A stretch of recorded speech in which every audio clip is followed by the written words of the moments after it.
Oh, guy's gone over. Is he all right? I'm terrified. This wasn't on the job spec.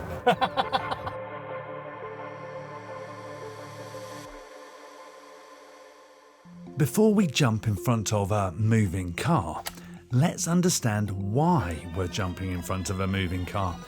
Now, self-driving cars have been a vision of the future for over a century. Safe distance between cars is maintained by automatic radio control. The keynote of this motorway, safety. Safety with increased speed. But in the last 20 years, autonomous driving has moved from the realms of science fiction to reality, with many experts claiming that self-driving cars can be trained to be safer than human drivers. But when autonomous vehicles arrive in their masses, how will the UK government have confidence that these are indeed safe? Autonomous vehicle safety company dRisk believe that the current crop of autonomous vehicles on UK roads aren't being tested thoroughly enough. Ches and the team at dRisk invited me along to their latest set of testing to demonstrate their findings. Today we're going to be testing out the auto emergency braking system on this Tesla, just to see what exactly it's been programmed to recognise. Now, first we're going to drive it at some obstacles, and then we're going to actually drive it at a pedestrian to see how clever the AI really is.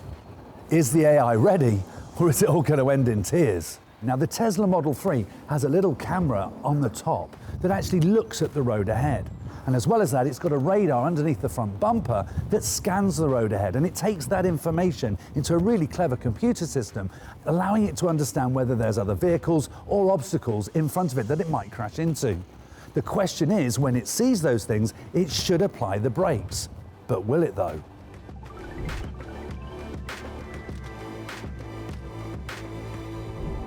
So we've got a Tesla here. It's a standard Model 3 UK car. And we've built our own spoofing rig. You can see it's almost like a big roof rack. It has a big projection screen in front of the vehicle and a projector on the roof. What we're doing there is projecting our simulated images onto the screen in front of the vehicle to trick the front-facing cameras in the Tesla to think that that is what it is actually seeing. So Rav, currently we can see there on the screen there is a projected person, and we can see the person coming out on the screen. That's kind of what we're trying to simulate. Exactly. Here, so this is how spoofing works. We don't want to injure anyone out there. So we've got a simulated person wearing some strange clothes. They're sort of contrasting the background. And the car, as you can see, is made out that there is a person in the road, and occasionally you get a flicker of another car there. So it's working as we hoped. Brilliant. And so now the idea we're going to do is to drive up and down and see whether or not the car actually sees the person, and whether the brake comes on and those kind of things, isn't it? Correct. So let's start off by going backwards. And we'll then run the simulation again. And really, Rav, the whole idea of having a simulation like this and a rig on the top is so you can do all of this testing without actually having to go out onto the roads, isn't it? Exactly. So currently AVs in full self-drive mode aren't allowed on the UK roads. You'd have to test them in test track situations. This way we can test all our little simulations. We can change the clothes, the colours of the backgrounds, make it night, make it rainy, foggy, all different weather conditions, and see what the car is able to recognise. For example, will it recognise a chap wearing a camo outfit against a dark background? Fantastic. And here comes a person now. Oh, didn't quite spot that one. No, I didn't spot that one. So the idea with the clothes there, Mark, things like this jacket I've got on, it's an obscure pattern. Yes.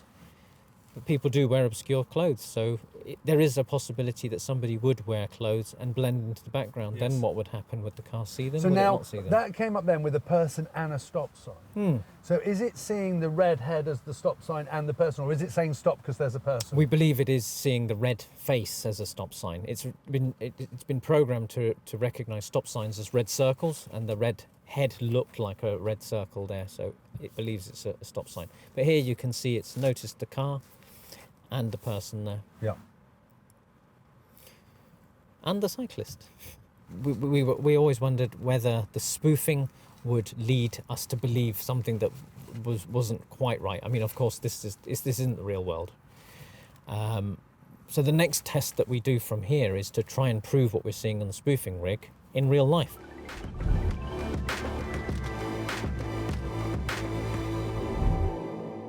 So what we're looking at here, Rav, what's the idea of this test? Okay, so we've gone out into London and we've just filmed various road scenes just in central London, as you can see spoofing up there projected onto the screen. And down here you can see the corresponding spoofing working. So the Tesla actually believes it's in London. So you can see the traffic lights are recognised, you can see the cars ahead are recognised, lane lines are recognised. And occasionally we will see pedestrians crossing and they'll pop across. So what we're showing here is that we're proving that we are able to quite happily spoof the Tesla to think that this is the situation it finds itself in. If we were on just a standard public highway and not this test track that we've got here today, we would be able to put the car into autopilot, not full self-drive. That's a US only available aspect at the moment. So into autopilot, and if it recognised somebody stepping out, it would brake automatically. So although it may look a little bit over the top, the spoofing rig has demonstrated that we can trick the car into thinking that it's in a different scenario, that it's driving through streets and cities when it actually isn't. And it's really important that we can do that because we can introduce edge cases into the car. Now the next test is to try and replicate those things that we're seeing in that spoofing rig by taking it away and seeing whether the car really can see those things in real life.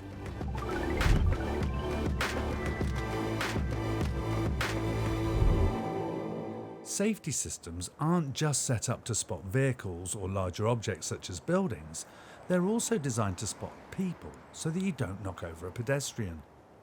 So whilst Rav removed the spoofing rig from the car, Ches and the team began to inflate and dress a dummy in a rather fetching zebra onesie. They attached the dummy to a pulley system rigged from the bridge and placed it at the side of the road in front of a similar zebra pattern. Having seen how the AI performed in the last test, I'm not sure we're going to see the dummy make it back in one piece. So we're going to drive straight ahead and then we're going to get a zebra come out from what is effectively a disguise. Here it comes. Yeah, and it saw it. It saw it. Okay, so this time we're actually going to do it at speed. That's the whole idea of this, isn't it? So you and I can see the zebra there against the same background? Yeah, we can see it there, yeah. Quite clear, but does the Tesla see it? Well, that's the big question, isn't it? So we're hoping it's going to see it, but it might not. You can see the lane markings there. Yep. So we're ready to go. So we're going to do a test here. The zebra's against a background. It's just come out from a party. He's in fancy dress. And he's going to run into the road and we're going to hopefully let the car see this Exactly, object, yeah? exactly. Okay. Right. Here we go. Watching out for the speed trap. 13, 14, 15, 16 miles an hour. And it doesn't.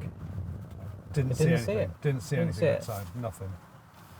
Whilst the scenario of somebody dressed in a zebra suit and, against a zebra background might seem unlikely, it was a little bit unnerving the way the car didn't actually see anything at all. So for the next test, what we've decided to do, and Ches has volunteered, he's going to don the zebra suit, step out in front of the car, and let's hope the car sees him this time.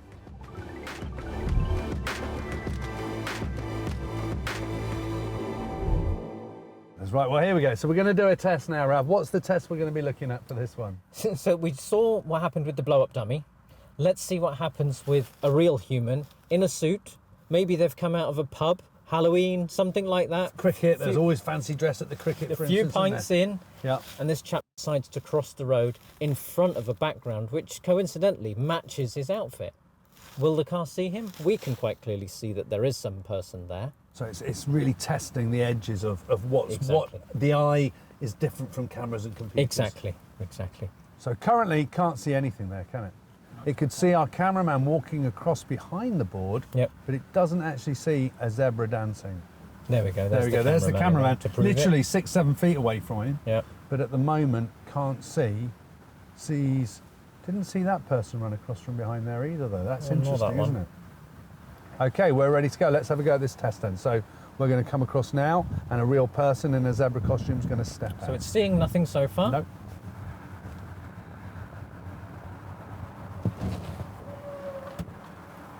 Nothing at all? Nothing. Why did you stop?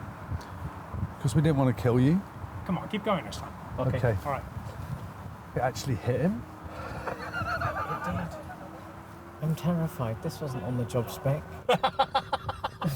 So we're going to do it again. We're going to keep going. So it's the same test? Same test again. Okay. And he did say, don't stop. So let's keep the speed slow. You and I can see there's something there. Yep. The car still hasn't seen anything. Didn't see anything. It didn't see a thing. Didn't see a thing.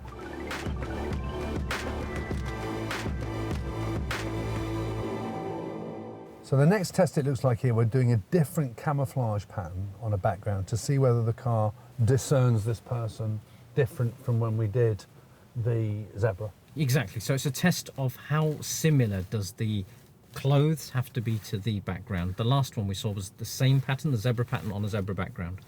But what are the chances here now? This is actually a costume that we've bought just from the internet. So it's possible that somebody in London would be walking around in this. Yeah, absolutely. Right, let's have a go.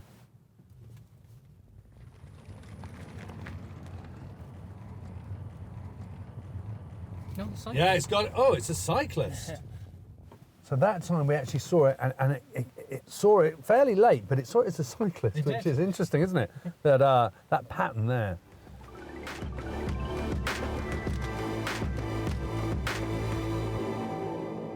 This test here we're going to do with a real human now, aren't we? So we're not dressing them up, they're still in front of the background. Yeah.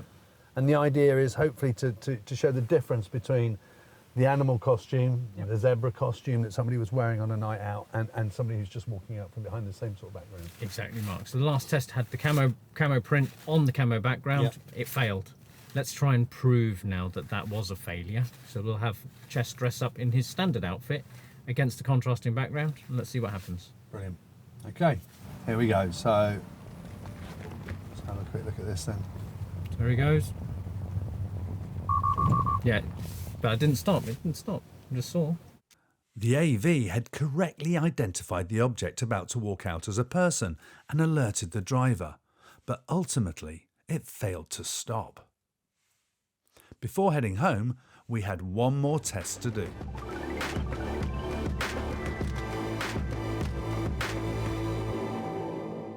So let's do one more where it's just me and same exact thing. Just drive on, all right? Okay. All right.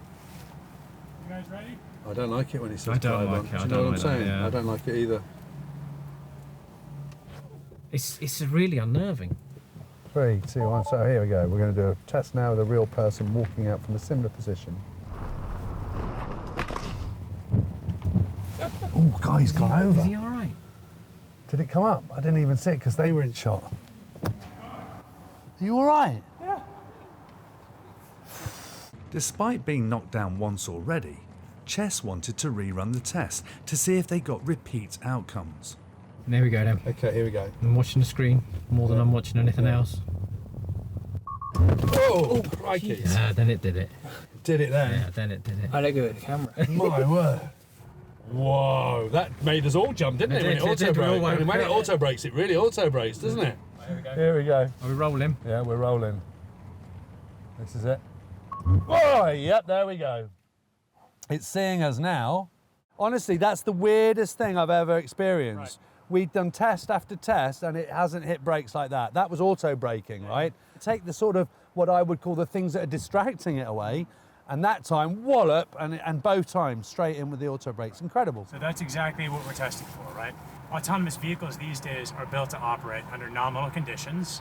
You change your variable, you go into a non-nominal state, and every autonomous vehicle technology is still very much a risk to humans. And that's what we need to mitigate. It's brilliant. Honestly, it's great testing. Feeling somewhat on edge after running Chess down, he invited me back to the dRisk HQ for a debrief. Chaz, we're back here in the evaluation room. That was some test. I mean, firstly, are you all right after getting hit by the car? It's just another Monday. Unbelievable. But there was loads of things that went on there. Just explains what we were actually trying to achieve out there today. So autonomous technology is still in its infancy, in the sense that AI doesn't really understand the world yet. It can, but it's going to take us a few more cycles, as the AI community, you might say.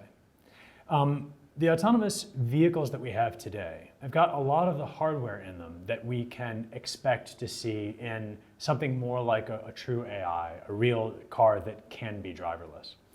But the way they're trained, the way they're developed, is on a relatively anemic data set, a data set that really doesn't represent everything that can go wrong in the world. And you end up seeing that come through when you actually test them on the edges, on the edge cases. So what we've been doing is testing them in simulation, figuring out the kinds of things they tend to do well at and poorly at, really often in simulation. And then we've come out today to do real life practical tests that we thought might show off some of that. But how did it go, and what were you hoping to see today, and did you see it? Right. So you will have recognized already that several times we weren't really quite sure why the vehicle didn't see me or see any of our moving pedestrians. But what we were interested in finding out today was those times when it reliably doesn't see stuff. And we have done enough tests in simulation by kind of aggressively going towards its failure modes that we've realized there are a few things that it reliably doesn't see. So those are often things where the human eye can pick it up perfectly fine because we're good at perceiving motion, but because autonomous technologies are trained on basically static images, if you can't see it easily when it's not moving, like when we had the zebra costume on the zebra background, then it becomes much, much harder for it to see. And you'll recall that almost every single time there, it either didn't see the dummy until it was too late or it didn't see it at all. So what we saw today was one practical test or verification of what we've seen over and over again in simulation, which is that there are statistical reliable issues with autonomous vehicle vision that are testable and fixable, but they have to be trained very differently than they are right now. Yeah, it's an amazing thing. So taking us back to when you got knocked over by the vehicle, obviously it was a surprise for you. It was a surprise for us as well that we actually hit quite that hard. But why didn't it see you at all? That's what I can't, there's cameras and there's side cameras on the vehicle, but should the car have seen you at that point? Would you have expected it to? Certainly, if we ever let it drive itself, we'd better hope that it sees me. And things stimulated that are much harder than I was to see at that stage. And it's not a question of the cameras. The cameras are quite good. In fact, they've gotten quite good at dealing with dynamic range. They already have a very good large grayscale range. They're good at night. If you as yourself as a human look through the camera feed, you'll be able to see quite clearly what's going on. It's really a question of how the perceptions are trained, how the vehicle is trained to behave under uncertainty. These kinds of things need to evolve dramatically. And even if we can get used to them working almost all the time, and if you drive one of these semi-autonomous technologies, you'll get used to it being pretty reliable in a certain minimal range of scenarios. That's very different from it being able to handle anything that comes at it, and that's what we saw today. So what's next? What happens now, and where do you go with these tests from here? So dRisk are combining a bunch of different AV failure modes from all the places where you would need them. Now, partly it's doing actual tests on contemporary autonomous technologies.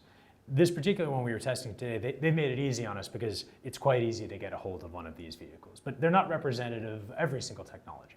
We do this for customers, and those will be like AV developers, sometimes they'll be insurance companies, and then in some cases, we have special access to the AV's brains, and we can be more rigorous about it and really help the customer evolve beyond these edge cases. So that's something that we're doing on a daily basis. In fact, the team's up there working on one right now. And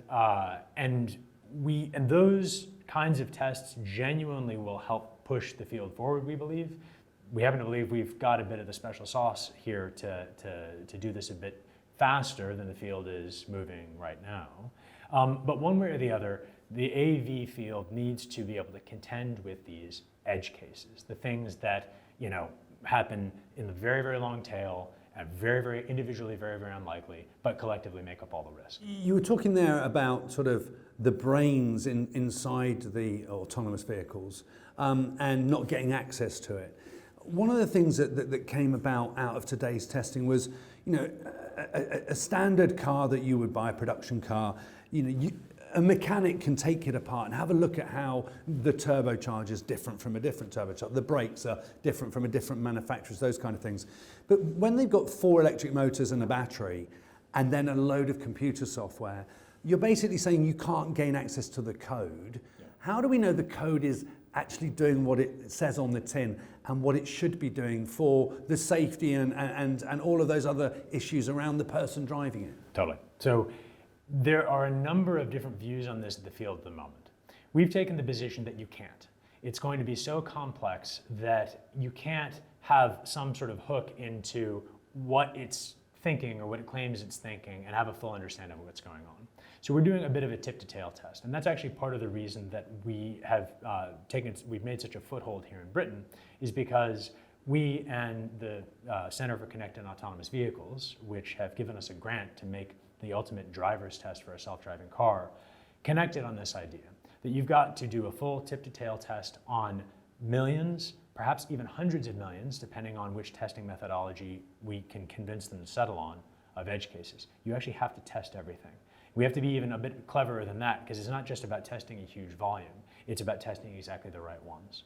And so if we can do an exhaustive test of its failure modes on whether it's about to get rear-ended, whether it's going to rear-end somebody else, whether there's a child in a Halloween costume walking out from behind a double-decker bus, and many, many other variations, out to at least the millions, but potentially many more, going over the whole space of edge cases, then we actually can have confidence. But it'll be a driver's test like nobody's ever seen before. So really what we're doing with Department for Transport, who are funding us, is the premise is to effectively unplug the brains of the vehicle, put it into a simulated environment where it really thinks it's driving around, and then test it in a gauntlet over and over and over again, of weird case after weird case after weird case. Even now, when autonomous vehicle developers test in simulation, they almost always just drive around like they would under normal circumstances, and they put the traffic model in there and they have traffic going around.